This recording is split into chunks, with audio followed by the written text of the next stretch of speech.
सभी को नमस्कार। मैं हूं आपका दोस्त अभिषेक कुमार वर्मा। आज से हम लोग यूपीएससी ने स्टार्टिंग से जितने भी क्वेश्चन पूछे हैं उसके हम सॉल्यूशन करेंगे।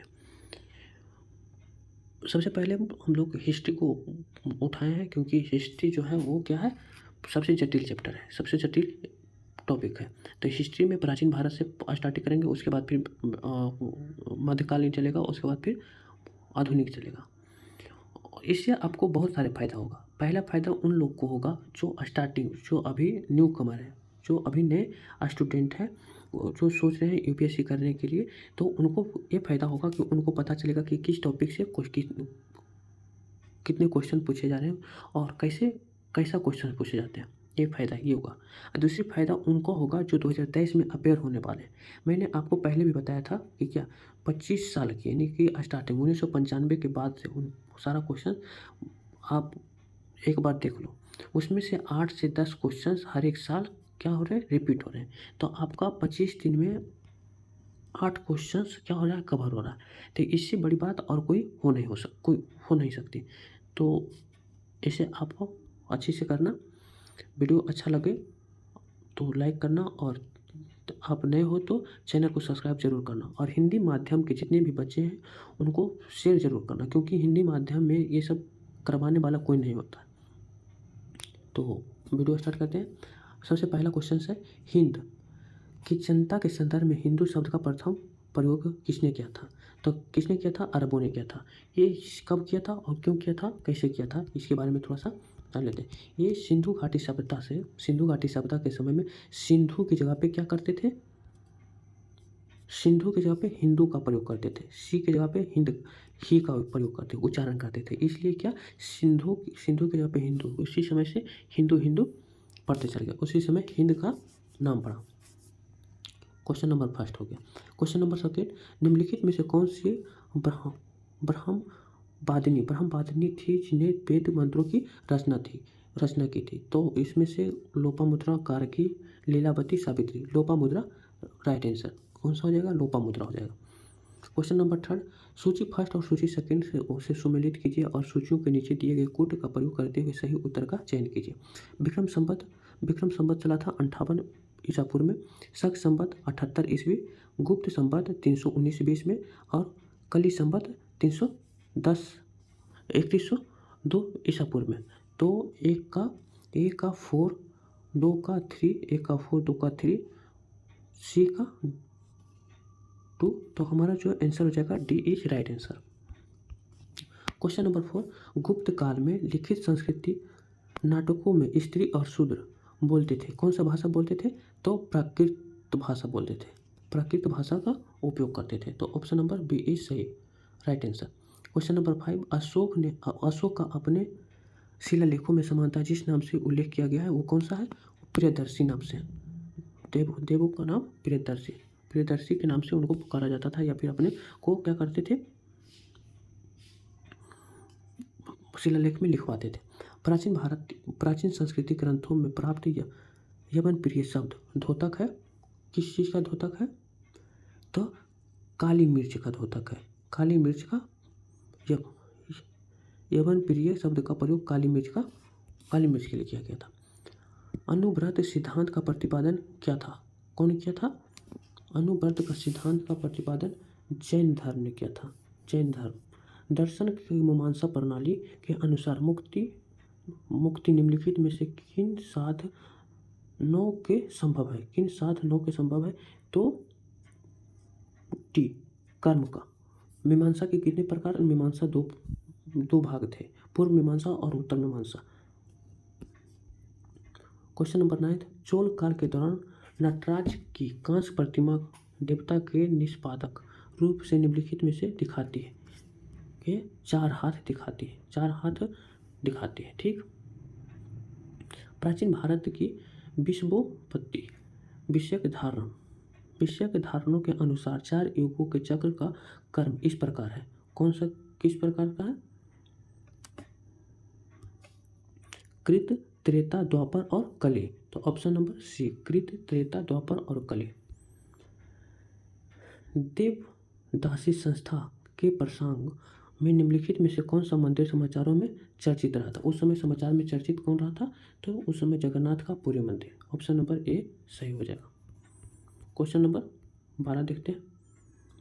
आरंभिक वैदिक साहित्य में सर्वाधिक वर्णित नदी सिंधु वैदिक काल में ऑब्वियसली उस समय सिंधु घाटी सभ्यता था, तो उस समय सिंधु नदी का सबसे अधिक चर्चा था। निम्नलिखित में से कौन सा आरंभिक जैन साहित्य का भाग नहीं है? आरंभिक जैन साहित्य का भाग नहीं है। आचार संघ, ये थोड़ी गाथा। Option number A is right answer. Question number 14 देखते हैं। निम्नलिखित में से कौन सा तथ्य बौद्ध धर्म और जैन धर्म के दोनों के समान रूप से विद्यमान है? ताप और भोग के अति का परिहार, ये तो नहीं। वेद परिणाम के प्रति अनास्था, वेदों के प्रति अनास्था था, ये दोनों मानते थे। दोनों अनास्तिक थे, वेदों को नहीं मानते। कर्मकांडों की फलता निषेध, इसीलिए तो आए थे। बौद्ध धर्म और जैन धर्म का उदय इसीलिए हुआ था, कर्मकांड को निषेध करना। प्राणियों और हिंसा का निषेध, हिंसा को बढ़ावा नहीं देते थे, हिंसा करने से वो बचते थे। तो ऑप्शन नंबर 2 यानी कि 2, 3, 4 ऑप्शन नंबर बी सही हो जाएगा। प्राचीन भारतीय समाज के प्रसंग में निम्नलिखित शब्दों में से कौन सा शेष 3 का वर्ग नहीं है? तो प्राचीन भारत में उस समय क्या था? कुल था, वंश था, गोत्र था, कोश नहीं था। तो ऑप्शन नंबर क्या हो जाएगा? B is right answer. कोश शब्द का उस समय कोई उल्लेख नहीं होता था, या फिर कोश शब्द का प्रयोग नहीं होता था समाज में। निम्नलिखित में से कौन गुप्त काल में अपने आयुर्विज्ञान विषयक रचना के लिए जाना जाता था? सुश्रुत। गुप्त काल में कौन थे? सुश्रुत। गुप्त काल में सुश्रुत थे। हिस्ट्री में जैसे एंशिएंट रामचंद्र शर्मा की बुक में पढ़िएगा तो इसमें सारा चीज़ दिया हुआ है। निम्नलिखित में से किस मूर्तिकला का सदैव हरित अस्तित्व चट्टान का प्रयोग मध्यम के रूप में होता है?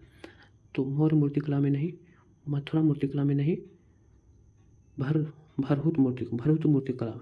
कौन सा हो जाएगा? भरहुत मूर्ति। गांधार मूर्तिकला में भी नहीं होता था, तो क्या हो जाएगा? Option number C is right answer. देखिए क्वेश्चन नंबर 18 में बोला गया है। 18 में सूची 1 और सूची 2 को सम्मिलित कीजिए तथा सूचियों के नीचे दिए गए कोड का प्रयोग कीजिए। विशाखा दत्त क्या थे? नाटककार। किसके साथ था? तो नाटक का। विशाखा दत्त नाटक से चिकित्सा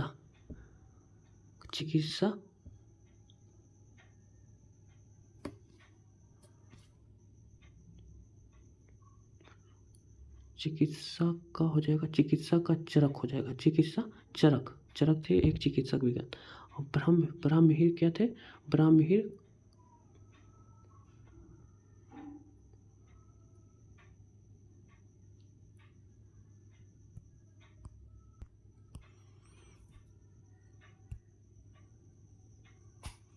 विशाखा दत्त नाटक से संबंधित चिकित्सा चरक, ब्रह्ममिहिर खगोल विज्ञान थे, और ब्रह्मगुप्त थे गणितज्ञ थे। तो ऑप्शन नंबर क्या हो जाएगा? ए का 2, बी का 3 और सी का 1 और ब्रह्मगुप्त, डी का 4, 1 का 2 यानी कि option number C is right answer. Question number 19 देखते हैं। प्राचीन भारत के निम्नलिखित ग्रंथों में से किसमें पति द्वारा पर्याप्त पत्नी के लिए विवाह विच्छेद की अनुमति दी गई थी? किसमें दी गई थी? तो अर्थशास्त्र में ये अनुमति थी। अर्थशास्त्र में, कौटिल्य के अर्थशास्त्र में इसकी चर्चा किया गया। अब क्वेश्चन नंबर 20, सूची फर्स्ट और सूची सेकंड को सम्मिलित कीजिए और सूचियों के नीचे दिए गए कोड का प्रयोग करते हुए सही उत्तर का चयन कीजिए। गुप्त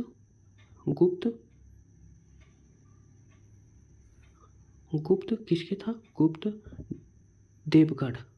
था देवगढ़ का। और चंदेल था खजुराहो का चंदेल, और खजुराहो का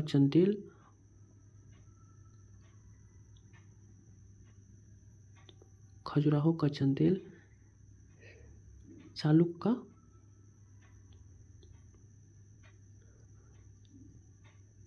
बदामी, चालुक का बदामी और पल्लव का पैनमल। तो एक का 4 बी का 3, ए का 4 बी का 3 और सी का 1 और डी का 2। तो option number A is right answer. Question number 21 देखते हैं।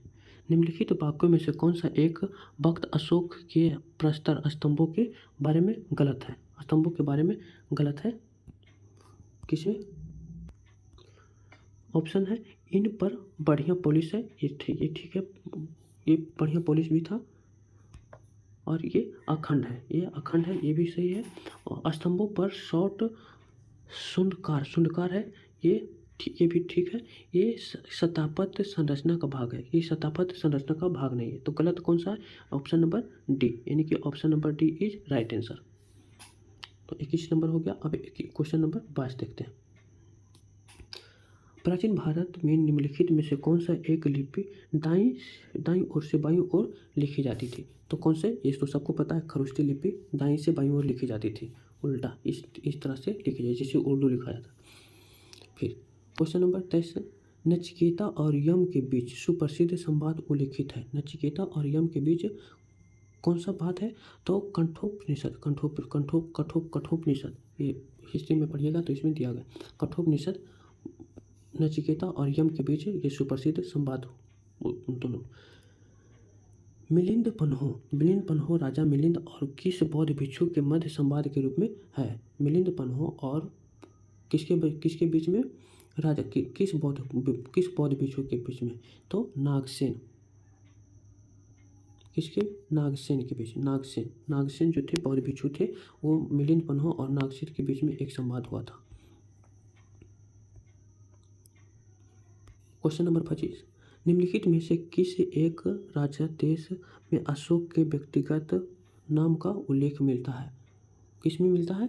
तो मास्की अभिलेख में अशोक का नाम अशोक बताया गया।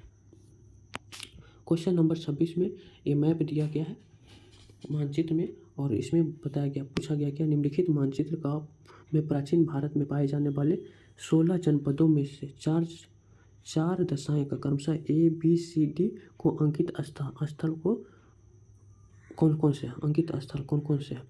तो ए नंबर पे कौन सा हो जाएगा? ए नंबर पे हो जाएगा मत्स्य। बी नंबर पे हो जाएगा अवंती, यहाँ पे अवंती था। सी नंबर पे वात्स्य और डी नंबर पे अंग। ये अंग कहाँ था? बिहार के भागलपुर जिला के इलाका अंग जनपद था। तो option number C is right answer. Question number 27 देखते हैं। महायान बौद्ध धर्म में बोधिसत्व अवलोकितेश्वर को किस अन्य नाम से जानते थे? किस नाम से जानते थे? तो पद्म पानी से नाम से जाने जाते थे। पद्म पानी के नाम से जाने जाते थे, जिसका मतलब होता है विश्व का स्वामी। क्वेश्चन नंबर 28 देखते हैं। गुप्त शासकों द्वारा जारी किए गए चांदी के सिक्के कहलाते थे? गुप्त शासक द्वारा चांदी के सिक्के क्या कहलाते थे? रूपक। क्वेश्चन नंबर 29, सूची 1 और सूची 2 को उससे सम्मिलित कीजिए और सूची नीचे दिए गए कूट का प्रयोग करते हुए सही उत्तर का चयन कीजिए। है ब्राह्महिर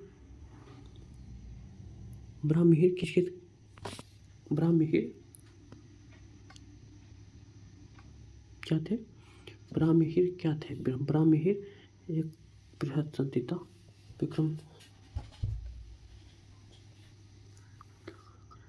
ग्रंथकार। ब्राह्महिर जो थे वो बृहद संहिता, ये लेखक थे, बृहद संहिता ब्राह्महिर लिखे थे। और विशाखा दत्त देवी चंद्रगुप्तम लिखे थे विशाखा दत्त। शूद्रक जो थे वो मिर्च कटिकम लिखे थे। और बिल्हन जो लिखे थे वो विक्रम चंद्र चरिता। तो ऑप्शन नंबर बी जो क्या है राइट आंसर। क्वेश्चन नंबर 30 देखते हैं, निम्नलिखित में से कौन सा एक प्राचीन भारत में व्यापारियों का निगम था? तो कौन सा था? मणिग्राम।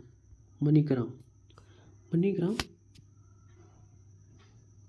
ये कहाँ था? पश्चिमी चालुक्य शासकों ने समय पर दक्षिण व्यापारियों के लिए एक प्रभावशाली ग्रिड थी। क्वेश्चन नंबर 31 देखते हैं, पुलकेशिन प्रथम बादामी शिलालेख सस वर्ष 465 का दिनांकित है। यदि इसे विक्रम संवत में दिनांक करना हो तो वर्ष होगा, कौन सा वर्ष हो जाएगा? 601। 465 तो 601। तो 601 विक्रम संवत क्या होता है? आगे बढ़ता है। ऐसा ज़्यादा क्या है, सब पीछे दिया गया है। तो विक्रम संवत में इस तरह से देख सकते हैं कि विक्रम संवत में क्या होता है? आगे बढ़ता है। क्वेश्चन नंबर 32 देखते हैं, यूनानी कुषाण एवं शकों में से कई ने हिंदू धर्म के स्थान पर बौद्ध को अपनाया क्योंकि क्या थे?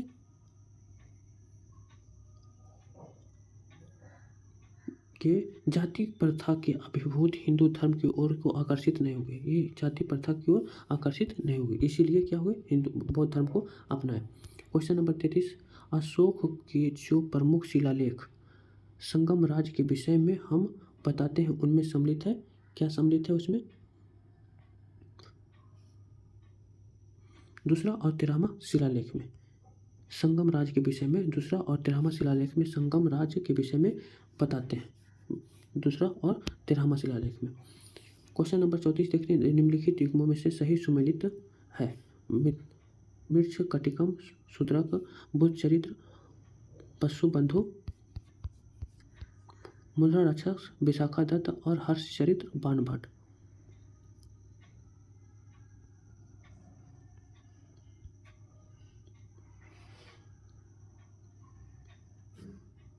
तो हमारा आंसर जो जाएगा बी, फर्स्ट 3 4, यानी कि मुद्रा रक्षक विशाखा दत्त का था और हर्ष चरित्र बाणभट्ट का था और विशाखा दत्त शूद्रक का था। बुद्ध चरित्र पशु बंधु का नहीं था। तो क्या हो जाएगा हमारा जो सही आंसर हो जाएगा फर्स्ट 3 और 4, यानी कि option number B is right answer. Question number 35 देखते हैं, भारत में निम्नलिखित में आने का सही क्रमानुसार बताइए। भारत में आने का तो सबसे पहले क्या आया था? सबसे पहले आया था नगर संस्कृत, उसके बाद फिर आया था लोहे का हल, उसके बाद फिर आया था आहत मुद्रा और चांदी के सिक्के, उसके बाद फिर सोने का सिक्के। तो ऑप्शन नंबर डी सही हो जाएगा। क्वेश्चन नंबर 36 देखते हैं, इस प्रश्न में 2 वक्तव्य है, एक को कथन ए तथा दूसरे को कारण आर कहा गया है। तो इन 2 वक्तव्यों को सावधानी पूर्वक परीक्षण कर इन प्रश्नों का उत्तर नीचे दिए हुए कोड की सहायता से चुनिए। कथन ए, अशोक और राजादेशों के अनुसार धार्मिक निष्ठा को अपेक्षा जनता के मध्य सामाजिक समरसता अधिक महत्वपूर्ण थी। दूसरा, उनके धर्म संवर्धन के स्थान पर समृद्धि के विचारों का प्रसार किया। इसमें कुट का प्रयोग करने बोला है। तो ए और आर दोनों सही है और आर ए सही स्पष्टीकरण है। आर ए तो सबसे पहले उसने धर्म संवर्धन के स्थान पर समृद्धि के विचार का प्रसार किया था। तो option number A is right answer. निम्नलिखित युग्मों में से कौन से सही सुमेलित है?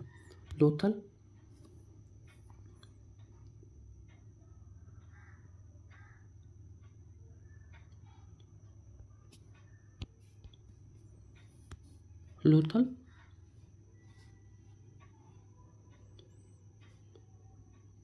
निम्नलिखित लोथल जो हो जाएगा युग्मों में से सही को विचार कीजिए। तो लोथल प्राचीन गोदी क्षेत्र, ठीक, और सारनाथ बुद्ध की प्रथम धर्मोपदेश था और राजगीर अशोक का सिंह स्तंभ शीर्ष, ये गलत है। और नालंदा था बौद्ध अधिगम का महान पीठ।